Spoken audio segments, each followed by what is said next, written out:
To understand how the 21st century fox is adapting to our urban environment, biologist Dawn Scott is heading into the inner city part of Brighton. This is a great area for them. There's loads of takeaways and places they can get food, so I mean they're coming and eating what people have left behind. There's a takeaway here and I'm sure there's food out there in the middle of the night that they'll come and snuffle up. To get a more complete picture of what's happening in towns and cities across Britain, Dawn's colleague, Dr. Bryony Tolhurst, is in the more open outskirts of Hove. So this is quite a suburban area. It's very leafy, there are nice big houses and quite a lot of space. The plan is to catch and collar 2 fox families to find out how they're adapting to these contrasting urban environments. They've already set up the traps, so the foxes get used to them. Now to bait them. Yeah. So we will set this now. It's about 5, 6 o'clock at night, and then we'll check it again in 6 hours, and then again in 6 hours. So we'll be out at midnight, and then we're out again at 6 a.m. Check there's anything in there. It seems simple, but then we all know how cunning foxes can be. Time to check the traps. What is it? We have a fox, fantastic, fantastic. Right, let's go and get the blanket and get it covered and start going.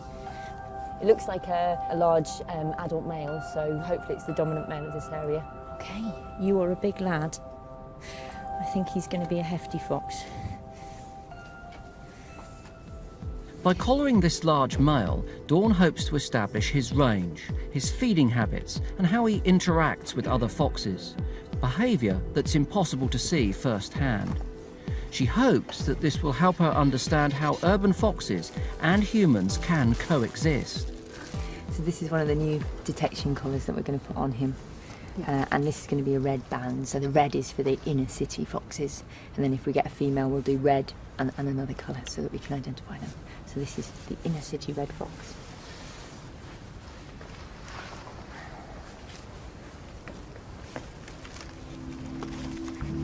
This is the first time this state-of-the-art tracking technology has been used on any British animal.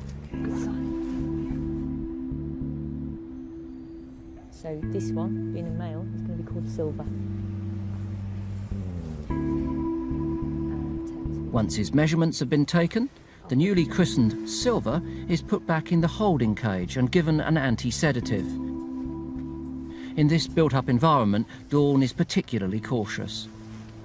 We want to make sure that he's not drowsy or dopey, because what we don't want to do is him wake up and run into a road or jump off a wall and get injured. He's got to be fully awake before we let him go. So what we'll be able to do in the next few weeks is be able to find out where he goes and when, using the GPS in the collar, and then also using the detection system we'll be able to find out which gardens he goes into and how long he spends in there. 40 minutes later, and it's time to let Silver go. The team aims to collar another 7 of Brighton's urban foxes. We're going to follow the lives of these animals through winter and into spring, and this will allow us to present a more detailed picture of urban foxes than we've ever been able to before.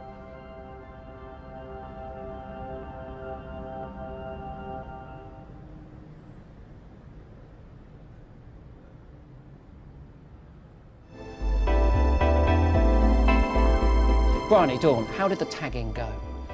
Well, very well. We've caught 13 foxes in total. However, they're all males. All the males? Yeah. 13 males? We've got 13 males. Why didn't you catch any females? Is it there were less females out there? They're trap shy? Well, we think, and we don't know, that it may be a combination of both. Can we see the animals you've got then? So Yep. who are these? So these are the inner city foxes, and this is where we had loads of males. We started off with Silver, 7.8 kilogram, which is quite a big fox. We thought he was the dominant male. Yep. Until we caught this baby here. Sam. So So 8.8 Sam was kilograms. enormous. Yeah, so he was the biggest. And then we have another yearling, Right. which we call Spritz, and he's 5.7. Already, the location data is streaming in. His home range is a lot smaller, and he's been stopped by these busy roads. You can see here these roads are actually tend to limit where they go. I must say I'm astonished and tremendously excited by the amount of data that you've got in just 2 weeks. It's fantastic. You've learned so much about these animals so quickly, but we are looking at it in 2 dimensions, indoors on a computer screen.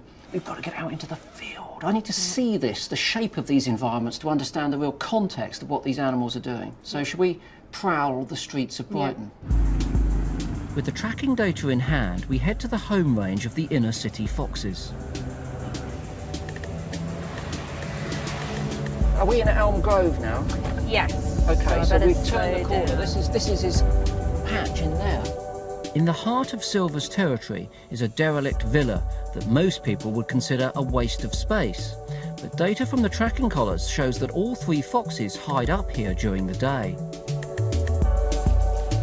Oh, I've got the whiff of fox here. Now, there might even be an animal down there at the moment.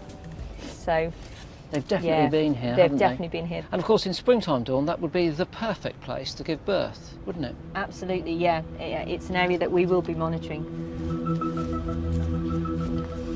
After a concerted search, there's no sign of Silver and Co. But I can see why this villa is the perfect fox hideout. This derelict building may look a mess to us with all of its graffiti, the fact that it's crumbling down, but this is fox heaven because it's an oasis in amongst all of these buildings. And here you can see foxes lying up in the daytime, bringing food to eat it securely, and certainly, fingers crossed, in the springtime this is a place where they would hopefully breed and raise their cubs. The satellite collars reveal that after dark, Silver leaves this pocket of urban jungle and heads out onto the streets to feed. So this is effectively his whole range. These are all of the contacts you've received back so far. Yeah, so these are all the places he's been. Well, let's prowl around then and see what his range is made of.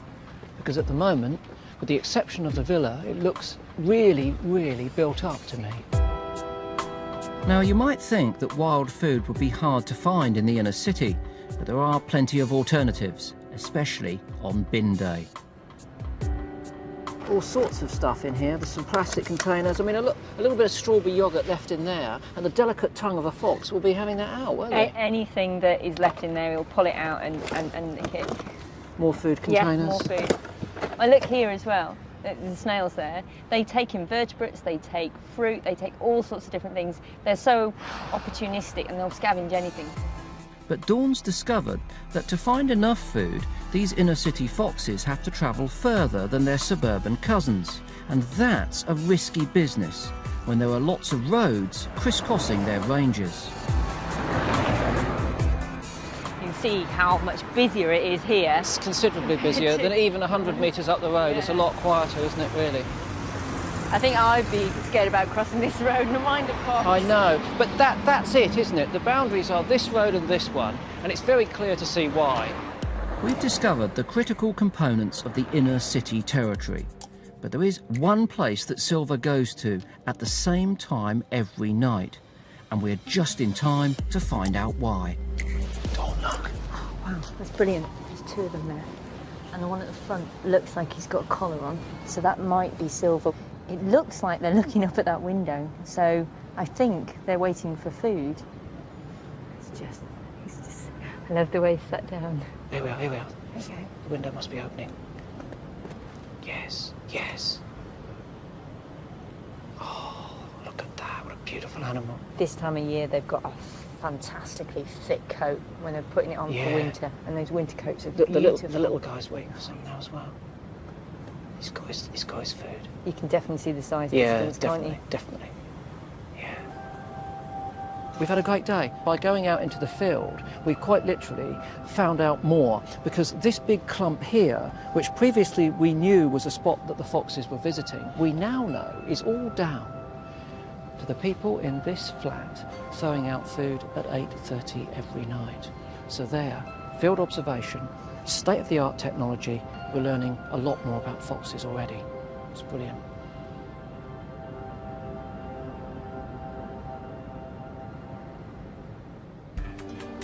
Now, you might think that our suburban foxes have an easier life than their inner city cousins.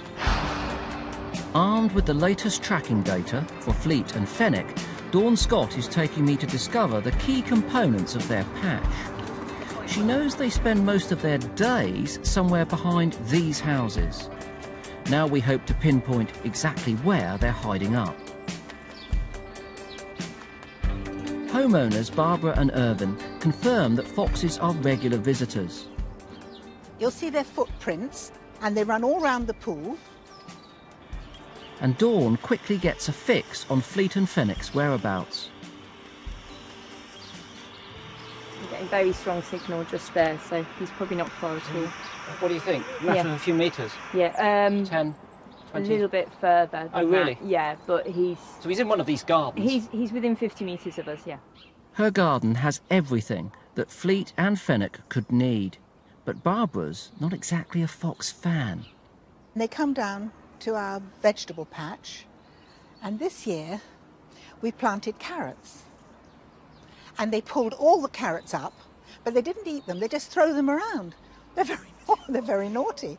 So they are, and they do make a lot of mess in the garden. That is the biggest problem. Yeah. That is the biggest problem. Dawn has worked out that Fleet and Fennec use a much smaller range than their inner city cousins, moving between far fewer hotspots.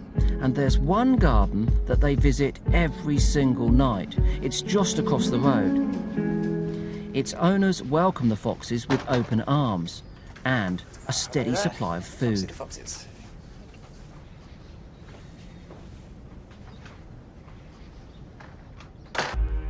Dawn suspects that Fleet and Fennec are father and son, but she needs visual proof, and that's where our infrared cameras can come in helpful.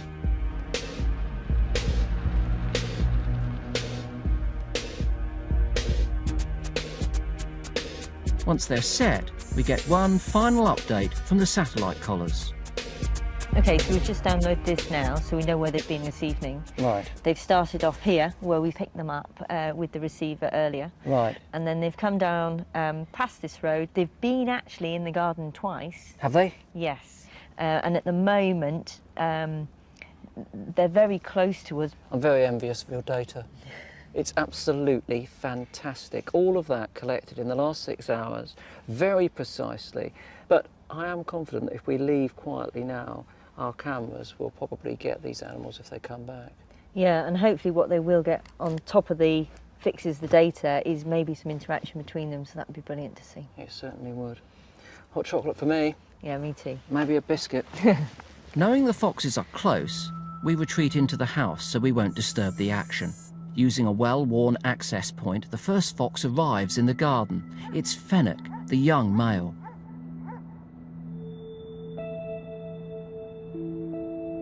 Throughout the summer, he would have followed his father's every move. But now, around 8 months old, Fennec is foraging for himself.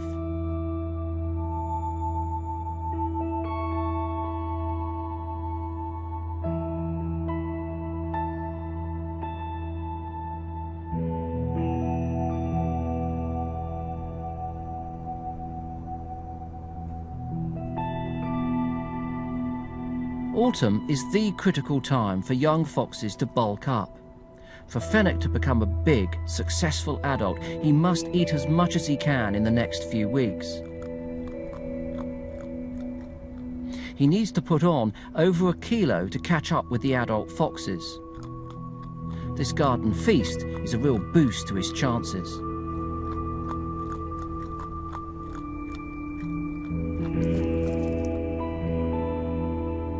Fennec can't see by our infrared lights. He's operating in near darkness. So his senses are working overtime to find food and avoid danger.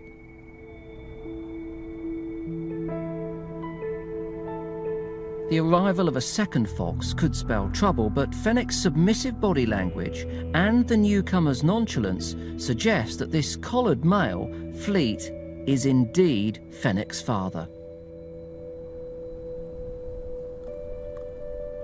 Fleet is clearly the top dog around here. Fennec's midnight feast is over. At this time of year, most cubs are chased out of their parents' territories. and once on their own, they're unlikely to last the year. Fennec's best chance of survival is to keep his head down and stay as close to his father as possible. Only time will tell what will happen to Fennec and all of our other foxes. But thanks to our cameras and these tracking devices, we'll be able to follow them every step of the way.